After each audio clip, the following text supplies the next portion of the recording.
At least 2,000 people staged a protest in Wellington, New Zealand on Tuesday to show their upset with the government's pandemic response converged on New Zealand's parliament. Tuesday's protest was as much about lingering discontentment over the government's handling of the crisis as it was about the current rules, including a requirement that people wear masks in stores. Many of the protesters said they were hoping that Prime Minister Jacinda Ardern would get voted out in next year's election.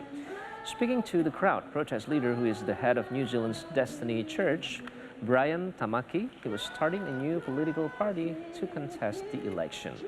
Authorities said there were no initial reports of violence or other problems at the protests.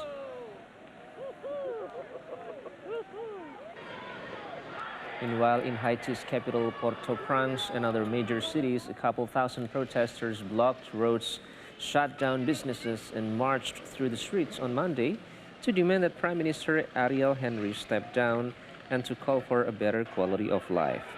In some areas, police clashed with demonstrators, firing tear gas to break up the crowd as burning tires blocked roads. No reports or injuries due to the clashes.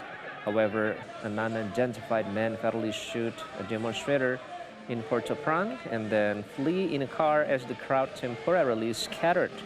The protests come days after dozens of demonstrators staged a sit-in in front of Henry's official residence and demanded that he resign.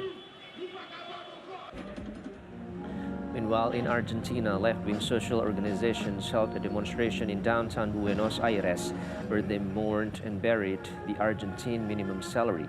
A group of women was in charge of carrying the coffin, while others would bring along mourning breads to perform the rituals.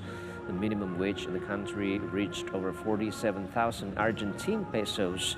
That is roughly $340 in the official rate market and about $160 in the informal market, or below the amount of money a family needs to fulfill their basic needs.